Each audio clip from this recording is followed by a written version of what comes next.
ओम शांति।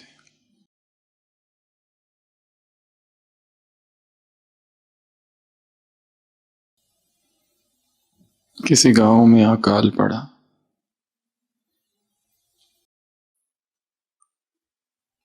और गरीबों के लिए भोजन का प्रबंध किया गया और कुछ लोग मिलकर चंदा इकट्ठा करने लगे। और उसी गांव में एक धनवान व्यक्ति था, एक धनपति, जो कि बड़ा कंजूस भी था। पर गांव के लोगों को लगा कि जब गांव में ऐसा अकाल पड़ा है, वो जरूर इस बार कुछ न कुछ तो देगा। वो सारे लोग उसके घर पहुंचे और उसको बताया कि ऐसा ऐसा हो रहा है, भोजन का प्रबंध किया गया है, आप भी कुछ दान पुण्य करें। उस धनवान व्यक्ति ने तुरंत दान की महिमा चालू की। उसने कहा कि दान ही एकमात्र मार्ग है, दान ही धर्म का मूल है, दान ही सीढ़ी है और हर एक को दान करना ही चाहिए। जब ये शब्द सुने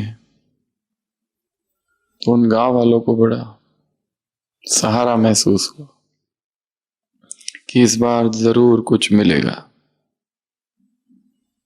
और फिर वो धनवान व्यक्ति कहने लगा, अब चलते हैं।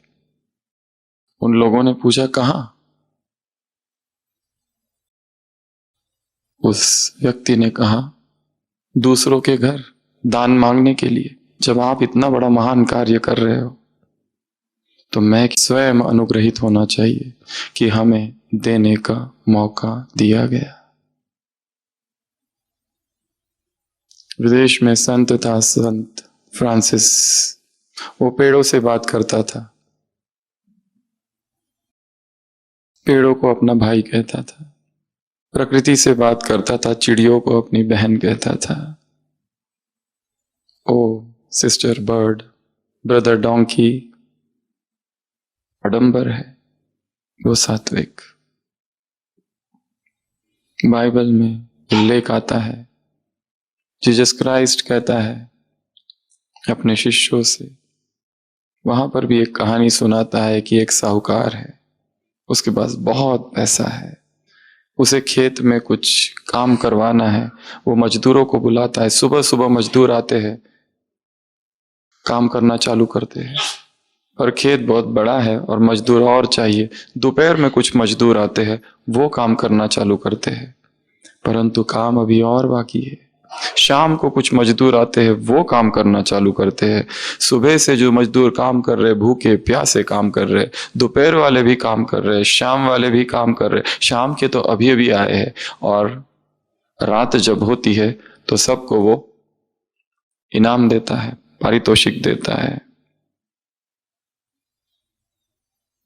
पर आश्चर्य, वो सबको समान पैसे दे रहा है।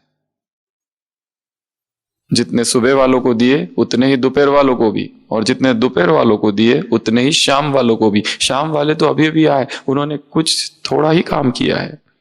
दोपहर वाले दोपहर से लगे और सुबह वाले तो सुबह से। और जब दोपहर वाले और सुबह वाले देखते हैं कि शाम वालों को भी उतना ही मिला और सुबह वाले देखते हैं कि दोपहर वालों को भी उतना ही मिला, बड़े क्रोधित होते हैं। वो कहते ये क्या है, ये तो अन्याय है। और वो साहूकार कहता है, पैसा है किसका? मेरा। मैं चाहूं जो करूं, I give out of abundance. इतना भरपूर है मेरे पास कि मैं उस भरपूरता की वजह से दे रहा हूं। क्या तुम्हें कुछ कम मिला जितना तुम चाहते थे? सुबह वाले कहते थे नहीं, ज्यादा ही मिला। फिर तुम क्यों दुखी हो रहे हो? I give out of abundance. प्रचुरता है, भरपूरता है, इसलिए दे रहा हूं। हम सब कौन है? दाता। और दाता अर्थात समर्थात्माएं, स्विच ऑन। जो समर्थ है, जो शक्तिशाली है वही दे सकते हैं, जो भरपूर है वही दे सकते हैं, जिनके पास है केवल वही दे सकते हैं। नए वर्ष की मुरली है, 93 पूरा हुआ, 94 चालू हो रहा है। जब भी अव्यक्तवाणी पढ़ो तो एक सूक्ष्म काम करना है। उस समय मैं कहां था जब ये वाणी चल रही थी? ऑफ कोर्स जिनका जन्म हुआ था वही, या फिर किसी और जन्म में भी होंगे। उस समय 93 31 दिसंबर पूरा हो रहा और 94 चालू होने वाला है। उस समय मैं कहां था, क्या कर रहा था? संसार के एक छोटे से गांव में, भारत के एक छोटे से गांव में, आबू पर्वतों पर तब भगवान आया हुआ था और तब उसकी ये दिव्य वाणी चल रही थी। तब मैं कहां सोया पड़ा था? हमेशा अव्यक्त वाणी की तारीख देखकर अपने जीवन की तारीख को याद करना कि उस समय what I was doing, और ये भाव लाना कि कितना देर हो गया, कितनी देरी हो गई, कितने भाग्यशाली है वो जो उस समय भगवान के सामने बैठे होंगे। वो छोटा सा समूह जिन पर भगवान की दृष्टि पड़ रही होगी। हम कहां खोए थे संसार में, संसार के भोग विलास में, संसारिकता में।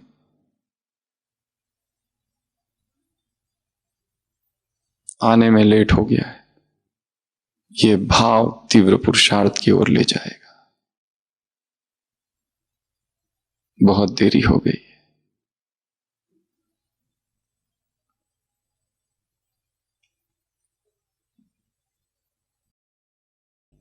तो आज सुबह की अव्यक्त वाणी क्या कहा बाबा ने? क्या कहा? कौन किसको देख रहा है? नवयुग का रचयिता, नवयुग रचने आया है वो। और हम सब कौन है? उसके सहयोगी। और हम सब कौन है? उस जैसे वो आधार मूर्त है वैसे हम भी आधार मूर्त है। इस संसार के आधार मूर्त, केवल अपना आधार नहीं परंतु इस विश्व की एक एक आत्मा के आधार मूर्त।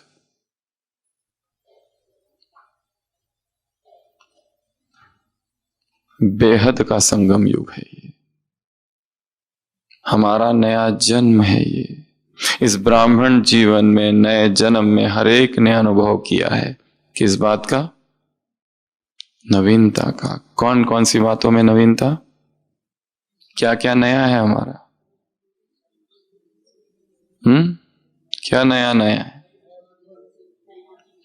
नया जीवन, नया संसार, नया संसार, नई रीत, नई प्रीत, नई दृष्टि, नई वृत्ति, नई स्मृति, नई दिनचर्या, नए संस्कार और क्या? नया चार्ट, नया चार्ट। और क्या नया? सब कुछ नया। इस नवीनता का अनुभव हो, ये नया जीवन है। पुराना छूट गया, पुराना अब इसमें नहीं आना चाहिए, कुछ भी नहीं।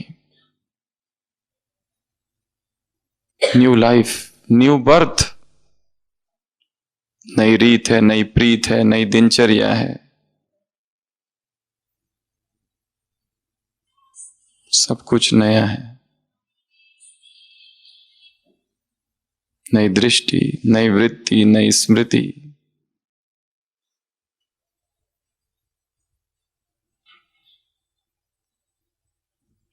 एक तो ये सब नया है, और एक नवीनता की चर्चा की है। वो कौन सी नवीनता?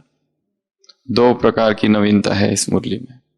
एक तो ये सब कुछ नया, और दूसरा ज्ञान में नवीन, योग में नया नवीनता, धारणा में नवीनता और सेवाओं में नवीनता, विधि में नवीनता, प्रयोग में नवीनता, परसेंटेज में नवीनता, योगी बनाने में नवीनता, सब में नवीनता, हर चीज में नवीनता। बाबा को नवीनता बहुत पसंद है। बाबा को पुरानी चीजें पसंद नहीं है, पुरानापन पसंद नहीं है। Newness, new experiments, new methodology, new percentage, ज्ञान नया, योग नया, धारणा नई, सेवा भी नई, सब कुछ नया। ये काम करना है। और क्या कहा? कितने मंथ का चार्ट अपना देखना है या बनाना है? 3 मास। मार्च चालू हो रहा है, मार्च, अप्रैल, मई, 3 मास का चार्ट बनाना है। इन 3 मास में अपने अंदर वो नवीनता लानी है जो पिछले 3 साल या 30 सालों में नहीं आई। ऐसा काम करना है, एक नया काम। तो बाबा ने हमें सबको क्या कहा? हम कौन है? हम कौन है? आधार मूर्त। आधार अर्थात अगर आधार को हटा लिया जाए तो संसार गिर जाएगा। इतना बड़ा काम। प्रतिपल सजग, प्रतिपल तटस्थ, एक एक पल, एक एक मोमेंट, एक एक लम्हा सजगता का हो, जागरण का हो। बेहोश हुए मिडगेट पुरुषार्थी नहीं बनना है।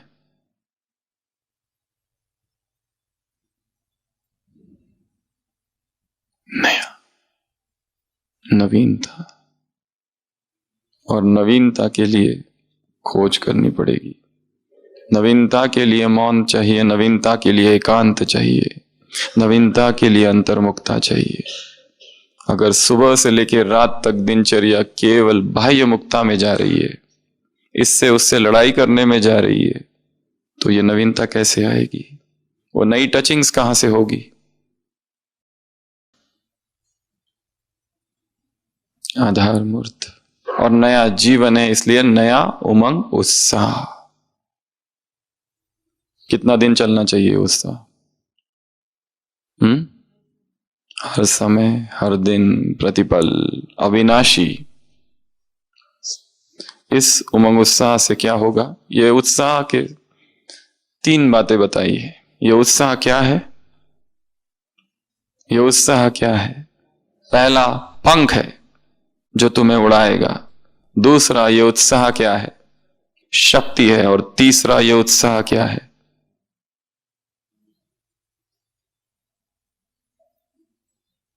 रस। क्या है? रस। इस रस के सामने सारे रस फीके हैं, बेरस है, निरस है। तुम इस रस में जीते हो, इस रस को पीते हो, उत्साह का आहार करते हो। तो ये उमंग पंख है जो तुम्हें उड़ाएगा। जो उमंग उत्साह उत्सव है, हर दिन का है। संसार के लोग एक दिन के लिए मना रहे, उनके लिए एंड हो रहा है, ओल्ड ईयर, न्यू ईयर चालू हो रहा है। हमारे लिए तो हर दिन नया है, हर रात नहीं है, हर दिन नया है। तो इस उमंग उत्साह से 5 काम हो जाते हैं। कौन कौन से? अगर ये हो तो, अगर ये नहीं है तो ये 5 काम नहीं होंगे। कौन से 5 बातें? आज की अव्यक्त वाणी। सबसे पहले चेहरे पे, दिल में क्या आ जाएगी? खुशी। अगर उत्साह है तो दिल में खुशी होगी। अभी अभी 8 बजे हॉस्पिटल में एक पेशेंट आया, यंग, 30 इयर्स, खुद को टंगा लिया, हैंग कर लिया। फिर गवर्नमेंट में लेके गए, फिर यहाँ लेके आए। जस्ट अभी अभी थोड़ी देर पहले उसको वेंटिलेटर पर डाला। सीरियस है, क्योंकि शादी हो गई है, बच्चे भी है। क्या कारण है पता नहीं, पर हम सोच रहे थे उसको देखकर आईसीयू में अभी कि जीवन में क्या हुआ हो गया होगा इसके, जो इतना उत्साह, इतना नीरस हो गया, जीवन इतना हतोत्साहित हो गया कि उसे लगा अब जीवन का अंत ही कर देना चाहिए। उसके गले में निशान है। पत्नी को और बच्चों को बाहर जाने को कहा, दरवाजा बंद कर लिया, हैंग कर लिया, और 10 मिनट में फिर वो लोग आए, उसको उतारा, वहां से वहां, वहां से एम्बुलेंस, एम्बुलेंस से हॉस्पिटल। अभी तो बेहोश है और बहुत सीरियस है। आईसीयू के बाहर इतने सारे रिश्तेदार।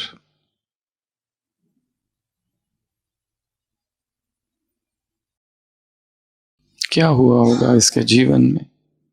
30 साल की उम्र है, कैसी उदासी छा गई होगी जो उसने ये अंतिम स्टेप ले ली।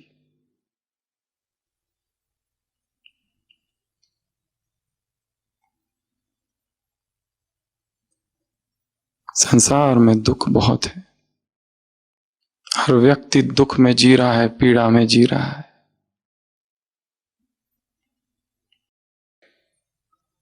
उत्साह नाम की कोई चीज, वस्तु नहीं है, कोई चीज करने को दिल नहीं है। ऊपर से दिखा रहे हंसते हुए चेहरे हैं, fair faces and false hearts,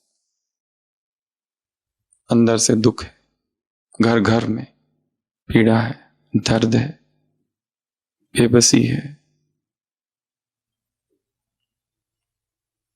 और भगवान देखो हमसे क्या कह रहा है, तुम्हारा उत्साह सदा है, एक पल भी उत्साह के बगैर नहीं तुम हो। यही उत्सव है जीवन का।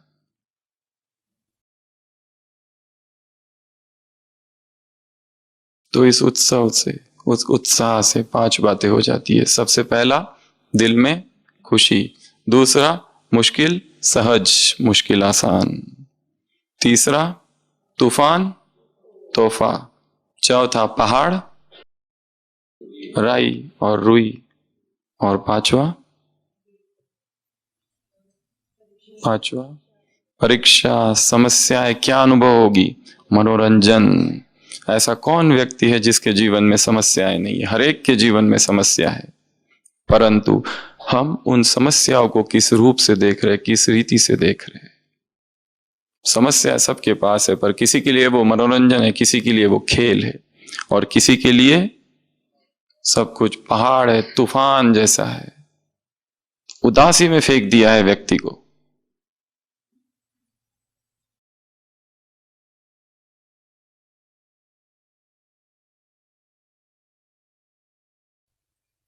क्या ऐसा उत्साह हमारे जीवन में है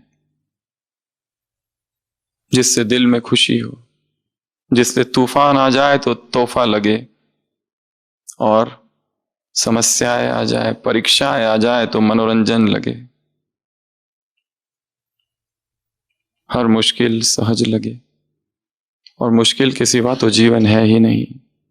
प्रॉब्लम्स, सब जगह प्रॉब्लम्स है, पर वही तो हमारे टीचर है। हर समस्या हमारी टीचर है, हर परीक्षा हमारी टीचर है, हर मुश्किल हमारा टीचर है, हर तूफान हमारा टीचर है, हर पहाड़ हमारा टीचर है। जितना मुश्किलों ने हमको सिखाया, क्या सुखद पलों ने हमें सिखाया? नहीं। जितना परिस्थितियों ने पाठ पढ़ाया, उतना किसने पढ़ाया? किसी ने नहीं। जो हमने भूले कि जीवन में, उन्होंने हमें कितना सिखाया। Your greatest teacher is your last mistake. तुम्हारा सबसे बड़ा शिक्षक कौन है? एकदम ताजी ताजी की हुई भूल तुम्हारी, अंतिम, अभी अभी 1 घंटे पहले जो हुई है।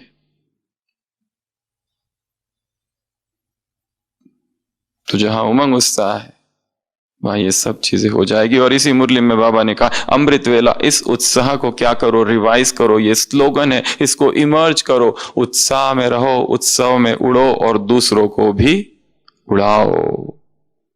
इसको सारे दिन भर चेक करते रहना, ऐसा नहीं कि सीधा रात में चेक करना और दिन में भूल जाए। बस ये एक ही कला हो और बस ये एक ही रास्ता हो, और किसी रास्ते पर नहीं चले जाना, और किसी कला का आलंबन नहीं लेना। ये एक ही कला, उड़ती कला, उत्सव की कला, सदा आनंद में रहना, सदा एंथुजियाज्म में रहना। Enthusiasm works. पर ये कितना कठिन काम है अगर एक रीति से देखा जाए तो।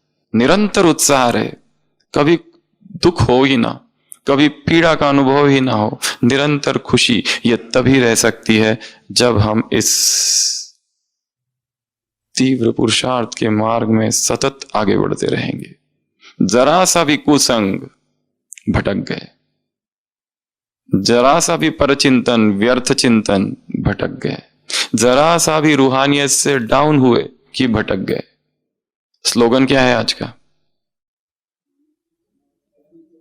कौन है ज्ञानी तू आत्मा? जिसने रूहानियत का व्रत लिया है। जरा सा भी शरीर को अस्वच्छ किया, भटक गए। ये शरीर क्या है? वरदान क्या है आज का? इस आत्मा का मंदिर है, तुम ट्रस्टी हो, इसे स्वच्छ रखो। इस शरीर को यदि भोग विलास में डुबोया तो मार्ग से भटक जाओगे। ये वैराग का मार्ग है, तप का मार्ग है।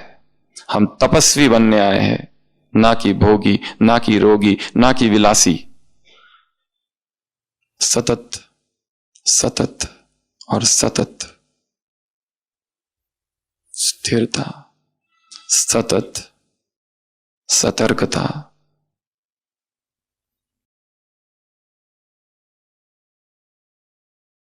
अंग्रेजी में एक कहावत है, eternal vigilance is the price of liberty.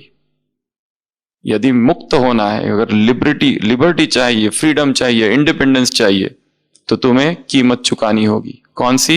Eternal vigilance. Eternal vigilance अर्थात सतत अविनाशी सतर्कता, अटेंटिवनेस, वॉचफुलनेस, हर मूवमेंट, हर पल सतर्क। Eternal vigilance is the price of liberty.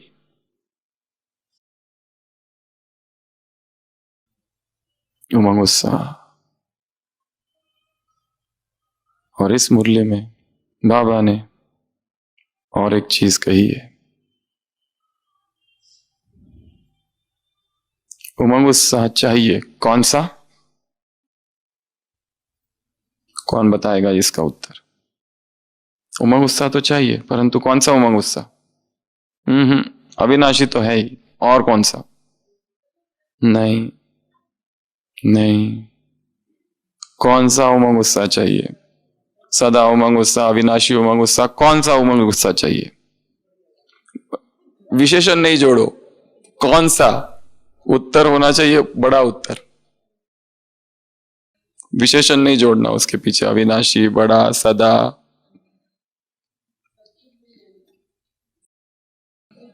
हम ही थे, हम ही है और हम ही बनेंगे। क्या क्या? क्या? उत्तर अभी आधा हुआ है। हम ही थे, हम ही है और हम ही बनेंगे, पर क्या? आधार मूर्त। यह है पूर्ण उत्तर। कौन सा उमंग उत्साह चाहिए? हम ही थे आधार मूर्त, हम ही हैं आधार मूर्त और हम ही बनेंगे आधार मूर्त। ये उत्साह है। और इसके लिए क्या करना पड़ेगा? एक ताज पहनना पड़ेगा। वो ताज लाइट का, डबल लाइट ताज हो। हमारी वृत्ति से विश्व का वायुमंडल बदलना है। हमारी दृष्टि से क्या करना है? प्रकृति और आत्माओं को पावन बनाना है। अब इस आंखों से इतने बड़े काम करने हैं, तो इन आंखों का क्या करना पड़ेगा? साफ सफाई अच्छी रखनी पड़ेगी आंखों की। अगर ये आंखें दूसरों के अवगुण देखने में व्यस्त है तो विश्व को पावन कैसे करेगी? ये आंखें अगर निगेटिविटी देखने में व्यस्त है तो विश्व को पावन कैसे करेगी? प्रकृति को पावन कैसे करेगी? अगर ये आंखें भोग विलास में डूबी हुई है, अगर ये आंखें देह पर टिकी है, अगर ये आंखें वो देख रही है जिसे देखने की इसे आज्ञा नहीं है, तो ये विश्व को और प्रकृति को पवित्र कैसे बनाएगी? किसी मुरली में बाबा ने कहा है, अमृत वेले बाबा से दृष्टि लो और विश्व को दृष्टि दो। ये आंखों का काम है। इतना बड़ा काम इन आंखों को करना है, इन आंखों से करना है।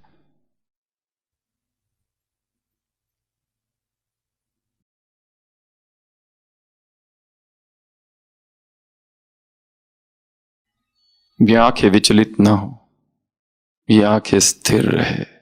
इन आंखों को स्थिर रखने का अभ्यास योग में नवीनता है। संसार में लोग त्राटक का प्रयोग करते हैं, त्राटक योग।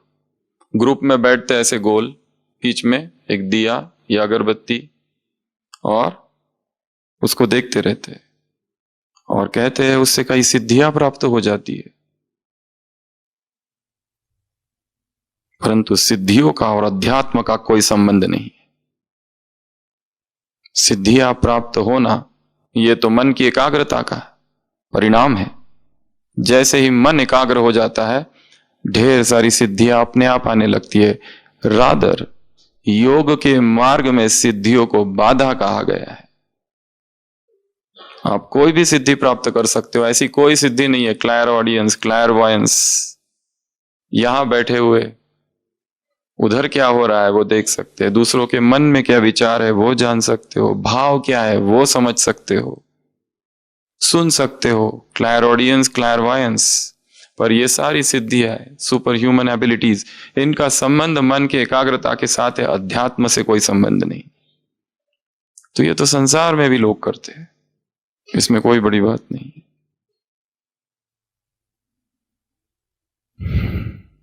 और हमारे काम तो बहुत बड़े हैं। अपने कर्म से क्या करो? एक तो वृत्ति से वायुमंडल बदलो, दृष्टि से आत्मा और प्रकृति को बदलो, और कर्मों से श्रेष्ठाचारी दुनिया बनाओ। दृष्टि, वृत्ति और कृति, ये 3 काम दिए हैं। किनके? जो आधार मूर्त आत्मा है उनके। इतने बड़े बड़े काम है और हम कहां लगे हुए हैं? तू मैं, ये तेरा ये मेरा।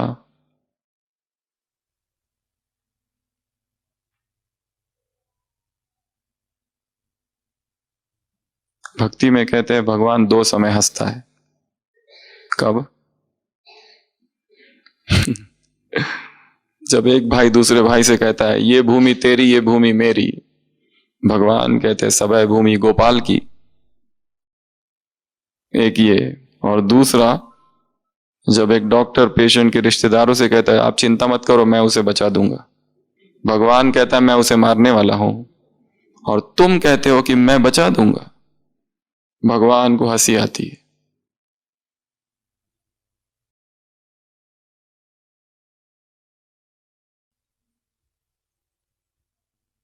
इस मुरली को अगर देखो तो कहां से चालू हो रही है? सृष्टि का रचयिता, आधार मूर्त, सहयोगी, नया जीवन, नया दे, ये सब नया नया नया, फिर उत्साह, फिर उमंग, फिर आधार मूर्त। जैसे कि स्पीकर के माइंड में सब सेट है, ये बताना है। जैसे वो आज इन टॉपिक्स को लेने वाला है और धीरे धीरे फिर और आगे बढ़ी। महादानी और वरदानी। तुम्हें दान देना है। किन चीजों का? ज्ञान का, गुणों का और शक्तियों का। कब देना है? हर समय। किसको देना है? जो भी संबंध संपर्क में आए, ज्ञानी अज्ञानी कोई भी। और देना अर्थात क्या करना? सहयोग देना।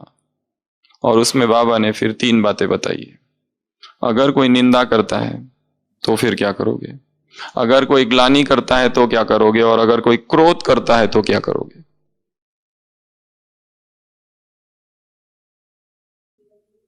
सहनशीलता की शक्ति का तीर लगाओ। कब? मूल्यवान वस्तु कब कही जाएंगी? जब उसका मूल्य उस समय काम में आए। उस समय इस यज्ञ की सबसे पहली अव्यक्त वाणी 21 जनवरी 1969, समय पर ज्ञान याद आ जाना ही तीव्र पुरुषार्थ है। तीव्र पुरुषार्थ की परिभाषा क्या है? समय पर, टाइम पर याद आ जाए, ये करना है, बाद में नहीं, टाइम पर। तो यहां बाबा ने दान के विषय में कहा है, देते रहो। अगर कोई क्रोध, अगर कोई निंदा करे तो क्या करो? शुभ भावना और शुभ कामनाएं। अगर कोई ग्लानि करे तो क्या करो? शुभ भावनाएं, शुभ कामनाएं। ये देखा गया है कि हमारी शुभ भावना और शुभ कामनाएं कम हो जाती है, स्टॉक की कमी है। जो हमारी स्तुति करता है, जो हमारी महिमा करता है, जो हमारे लिए अच्छा सोचता है, उसके लिए हमारे पास बहुत शुभकामनाएं हैं। जितनी उसकी हमारे लिए नहीं है, उससे ज्यादा हमारी उसके लिए। पर जो हमारी थोड़ी सी भी निंदा करता है, थोड़ी सी, ज्यादा नहीं, थोड़ी सी, उसके प्रति कैसे भाव उमड़ते हैं मन में? निगेटिविटी। ये पहले से वैसा ही है, मुझे पहले ही पता था। निगेटिविटी की प्रवेशता बहुत तीव्र गति से होती है, पॉजिटिविटी धारण करने के लिए बहुत टाइम लगता है।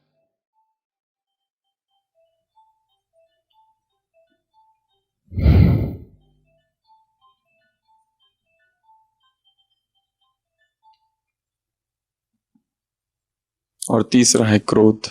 अगर कोई क्रोध करे तो क्या करो? क्या करो? छींटे। कौन से छींटे डालो? तेल के या तेल में? रहम भाव, शीतल। चेहरे पर और मुख पर क्रोध का भाव आना अर्थात छींटे डालना। वो परवश है उस समय। कोई व्यक्ति नहीं चाहता है कि वो क्रोध करे, और क्रोध जो ऐसी चीज है अनित्य है। कोई 24 घंटे क्रोध नहीं कर सकता, क्योंकि वो हमारा स्वभाव ही नहीं है। परंतु क्रोध की अवस्था एक पागलपन की अवस्था है। It's a stage of madness. अगर क्रोध करता हुआ व्यक्ति की तस्वीर खींची जाए या वीडियो बना जाए और उसको ही बाद में दिखाया जाए, तो वो मानेगा नहीं कि मैं हूं, वो अस्वीकार करेगा, दिस इज नॉट मी। तो ये तीनों ही परिस्थितियां आएगी जीवन में, निंदा, ग्लानि, और सामने वाला भड़केगा, क्रोध करेगा। उस समय वरदानी बनना है। क्या करना है? वरदानी। उस समय यही वरदान है, उस समय यही सहयोग है उसके लिए। शुभ भावना देना, शुभ कामनाएं देते रहना, यही हमारी महानता है। इसमें हम कम नहीं हो रहे। सबके सामने कोई अपमान कर रहा है, एक व्यक्ति अपमान कर रहा है, दूसरे का अपमान हो रहा है। जिसका अपमान हो रहा है वो सोचता है कि सबके सामने मुझे कुछ कुछ कहा गया, बहुत बुरा लगता है उसको। परंतु देखने वालों ने यह भी देखा है कि जिसका अपमान किया जा रहा है उसमें कितनी सहनशीलता है। इतना होने के बाद भी वो चुप है, ये भी देखा और शायद सीखा भी। उदाहरण इतिहास में है महात्मा गांधी का। मुरलियों में आता है, तुम सब कौन हो? खुदाई खिदमतगार। किसने चालू की थी ये पार्टी? खान अब्दुल गफ्फार खान। वो सभा में बैठा था और सभा का एक आदमी खड़ा होता है और महात्मा गांधी को बहुत गालियां देने लगता है। तुम कायर हो, तुम डरते हो, तुमको कुछ नहीं आता, तुम भटका रहे हो, वगैरह वगैरह। और महात्मा गांधी बस चुप है स्टेज पर। इस व्यक्ति ने यह भी देखा कि इस व्यक्ति ने इतनी गालियां दी परंतु सामने वाला चुप है। तभी उसको लगा कि जरूर इस व्यक्ति में कुछ तो है, कोई तो शक्ति है। और तभी से वो उनका फॉलोअर बना। फ्रंटियर गांधी उनको कहा जाता है, खान अब्दुल गफ्फार खान, सरहद गांधी। ये एक दान था। किस द्वारा दान? कर्मों द्वारा दान, गुणों का। एक है वाणी से ज्ञान, एक है कर्मों से गुणों का, और एक है मन से शक्तियों का। ये बहुत बड़ा दान है। हमने किसी को कुछ सिखाया नहीं, हमने कुछ कहा नहीं, फिर भी किसी ने सीख लिया। कितना बड़ा पुण्य है ये। इसलिए अपनी दिनचर्या में एक्यूरेट रहना, ये बहुत बड़ा दान है। अपना अमृत वेला एक दिन भी मिस नहीं करना, ये सृष्टि के लिए दान है। एक दिन भी मुरली चिंतन मिस ना होना, क्योंकि हमारे श्रेष्ठ संकल्प, हमारे श्रेष्ठ विचार संसार में तरंगों की तरह फैलते। कितना दुख है संसार में, घर घर में दुख है। उनके लिए हम आधार मूर्त है। आधार मूर्त जाकर हमें चिल्लाना नहीं है हम आधार मूर्त है। आधार मूर्त के नारे नहीं लगाने कि गांव वालों जागो, तुम्हारे आधार मूर्त आ गए, आ जाओ हमारी शरण में, सब छोड़ छाड़ के हम तुम्हारा उद्धार करके रहेंगे। उन्हें ऐसा उद्धार नहीं चाहिए।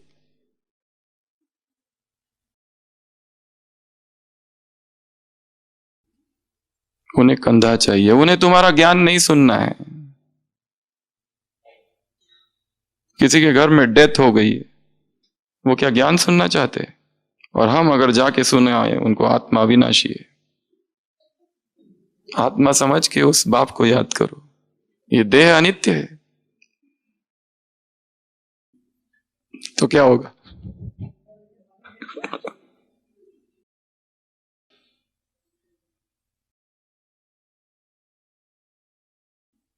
किसी महिला का पति मर जाता है, पड़ोसी आती है और उसको बहुत समझाती है।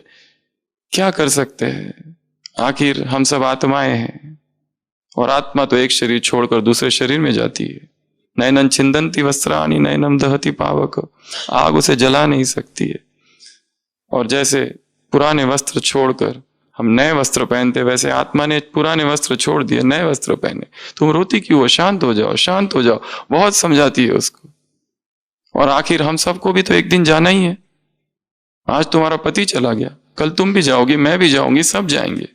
तो रोना क्यों? बंद करो रोना।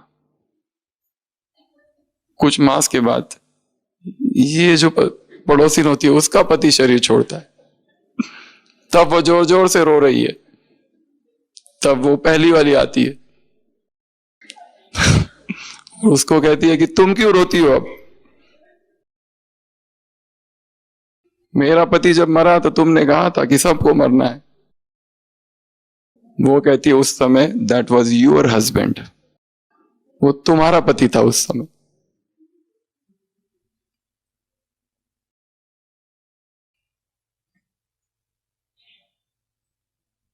जिसको चोट लगी है वही दर्द को जानता है, दूसरा नहीं। He that is hurt knows the pain. बाकियों को नहीं पता चलता है दर्द का, कितनी पीड़ा होती है, कितना दुख होता है।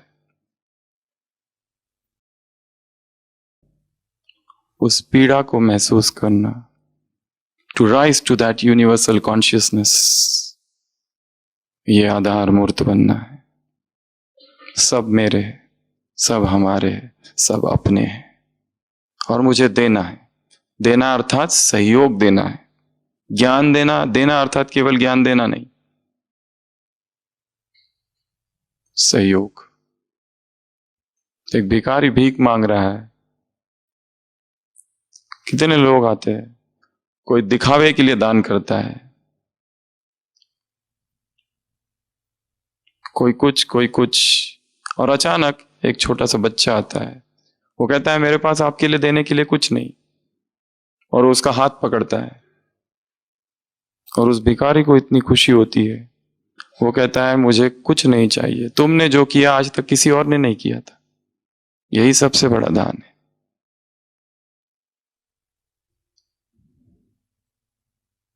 और यदि हम इस संसार को देखें तो ये संसार की कहानी भूख और भिखमंगों की कहानी है। चारों तरफ भूख है और चारों तरफ भीख है। सब भीख मांग रहे हैं। देना कोई नहीं चाहता, सब लोग लेना चाहते हैं। प्रेम कोई देना नहीं चाहता, सब लोग मांग रहे, तुम मुझे प्रेम करो। सब लोग मांग रहे। और भगवान हमको क्या सिखा रहा है? दो, गिव। Giving is taking. तो महादानी बनने के लिए कहा। मुरली को आगे बढ़ाते हैं। और क्या कहा इस मुरली में? नवीनता लाओ, नवीन चार्ट। किन बातों में नवीनता? सबसे पहली नवीनता ज्ञान में। कौन सी नवीनता लाएंगे? मुरली सबने सुनी है और पढ़ी भी है, इसलिए बताओ कौन सी नवीनता लाएंगे ज्ञान में? मुरली को समझने के लिए कम से कम 2 बार रीडिंग आवश्यक है, मिनिमम।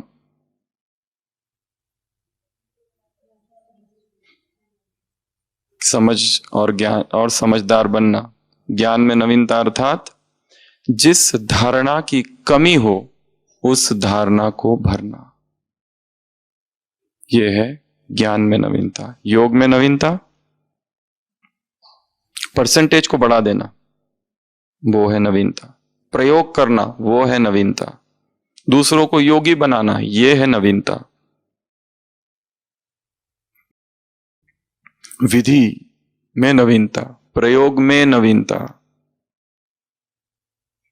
इन सब चीजों में नवीनता लाना। सेवा में कौन सी नवीनता लाएंगे? 2 प्रकार की नवीनता सेवा में। पहली, वो सेकंड है। पहली, किसको पकड़ने को कहा? नेताओं के नीचे कौन होते हैं? Secretary, assistant, managers. इनको पकड़ो और पकड़ के क्या करो? अपना बनाओ। बाबा ने कहा वो बदलते नहीं है, ऊपर वाले बदल जाते। इसके लिए उनको सहयोगी बनाओ, एक। और दूसरा काम, जो भी संस्थाएं हैं, बनी बनाई स्टेज है उनके पास, कुछ भी नहीं छूटनी चाहिए। इकोनॉमी, इकोनॉमी, इकोनॉमी और इकोनॉमी। इकोनॉमी किसमें? संकल्प, समय, संपत्ति, SSS। कुछ भी व्यर्थ ना जाए। संकल्प व्यर्थ ना जाए, बोल व्यर्थ ना जाए, पैसे व्यर्थ ना जाए, खजाने, इतने सारे खजाने, वो भी व्यर्थ ना जाए। वर्तमान समय एक बहुत बड़ा जिसको कहेंगे शॉपिंग, ऑनलाइन शॉपिंग, ये एक व्यसन है। क्या करना पड़ता है? केवल क्लिक क्लिक क्लिक करते जाओ, 3-4 क्लिक हो गए, चीज पहुंच जाती है। और कितनी अननेसेसरी चीजें, कई लोग केवल उसमें ही बिजी रहते हैं, क्या नया आया है।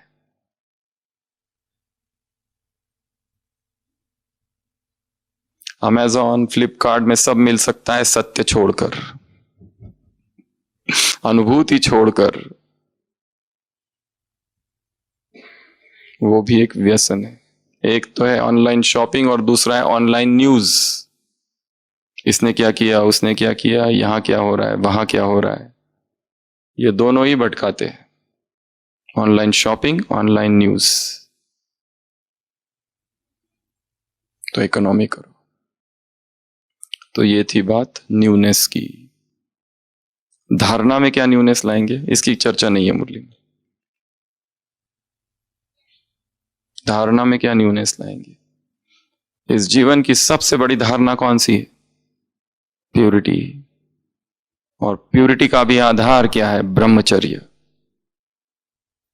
न्यूनेस इन ब्रह्मचर्य। अगर ये ब्रह्मचर्य की धारणा खंडित हो रही है और बाकी सब ठीक चल रहा है, ज्ञान ठीक चल रहा है, योग कर रहे, जो भी कर रहे हैं, और सेवाएं तो बहुत कर रहे, हर प्रकार की कर रहे, परंतु प्यूरिटी, और प्यूरिटी में भी ब्रह्मचर्य यदि हिल रहा है तो क्या कहेंगे? मार्क्स 0। मार्क्स 0।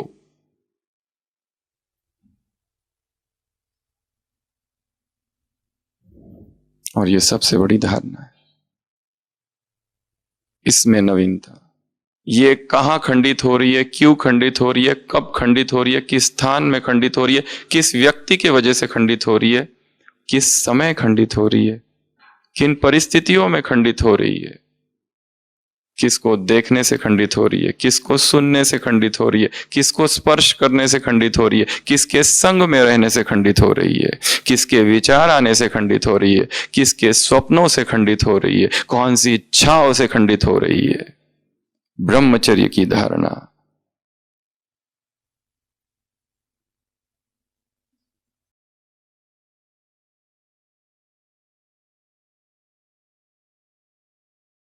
इसमें नवीनता लानी, रिवाइज, इस प्रतिज्ञा को रिवाइज करना है रोज। भगवान को वो आत्माएं बहुत प्रिय है जो बहुत प्योर है। भगवान ये नहीं देखता कि तुम में कितनी कलाएं है, सेवा कितनी करते हो, ये कितना करते हो, वो कितना भाषण कितना अच्छा देते हो, उसको इससे कुछ लेना देना नहीं है। उसे वो आत्माएं बहुत प्रिय है जो बहुत शुद्ध है, जो बहुत प्योर है, और जिनको पवित्रता के लिए अगाध प्रेम है। तो उस पवित्रता को, उस प्यूरिटी को, उस ब्रह्मचर्य को बार बार रिवाइज करना। जो उसमें फ्लॉज है, डिफेक्ट्स है, वो निकालते जाना, क्योंकि ब्रह्मचर्य एक दिन में नहीं सत्ता है, यात्रा है ब्रह्मचर्य बहुत लंबी। चाहे कोई काम विकार के बारे में कितना भी कुछ कहे, परंतु हर व्यक्ति अपने अनुभव से ही सीखता है कि उसमें दुख है। केवल दुख नहीं, सबसे बड़ी हिंसा है, इट इज वायलेंस। इसकी संपूर्ण अनुभूति अब तक सबको नहीं हुई है।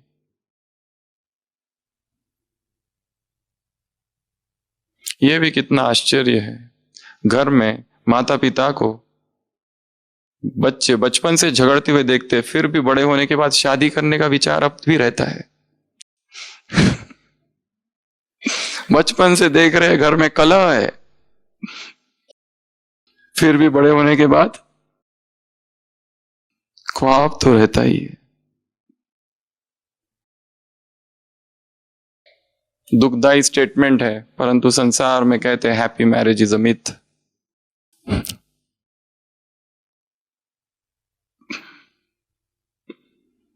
तो ये सारी बातें आज की मुरली में। तो क्या क्या होमवर्क लेंगे आज की मुरली से? पहला, उत्साह को खोने नहीं देना है।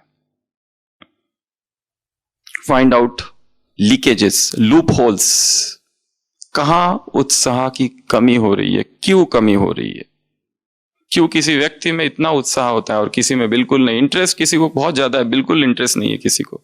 इस मुरली में और एक चीज कही है, अगर नवीनता होगी तो तीव्र पुरुषार्थ में समीपता होगी। ये बहुत अच्छा वाक्य लगा मुझे। अगर नवीनता होगी तो तीव्र पुरुषार्थ में समीपता होगी। और वरदानों के लिए भी एक बात कहा, जो तुम्हारी जड़ मूर्तियां है वो संस्कार अब भरने हैं, देने के, वरदान देने के या दान देने के। ये दो बहुत स्ट्रांग वाक्य है इस मुरली में।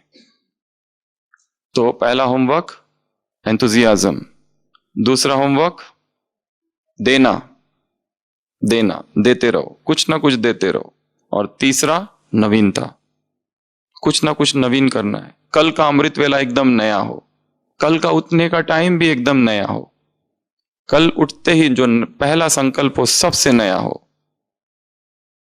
संकल्प ही करो कि मुझे कल बाबा के सामने ये प्रतिज्ञा करनी है। बहुत पावर आएगी। छोटा सा संकल्प सोते समय, सुबह 1:30 बजे, 2 बजे, 2:30 बजे उठा देगा। संकल्प उठाता है, घड़ी नहीं, और शक्ति भरेगा। ऐसे कैसे? नवीनता लाने वाले बच्चों को, ऐसे उमंग उत्साह में उड़ने वाले बच्चों को, ऐसे उमंग उत्साह, पंख उमंग उत्साह, शक्ति उमंग उत्साह का रस आस्वादन करने वाले बच्चों को, ऐसे ऐसे फटाफट बोलते जाओ।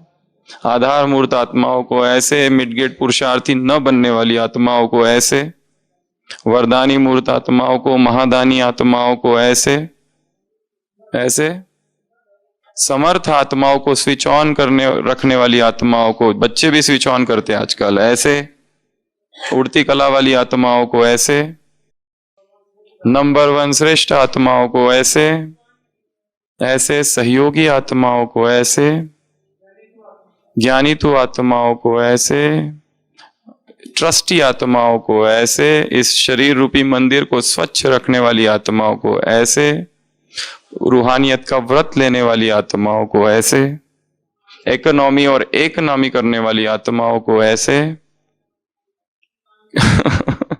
शॉपिंग ऐसे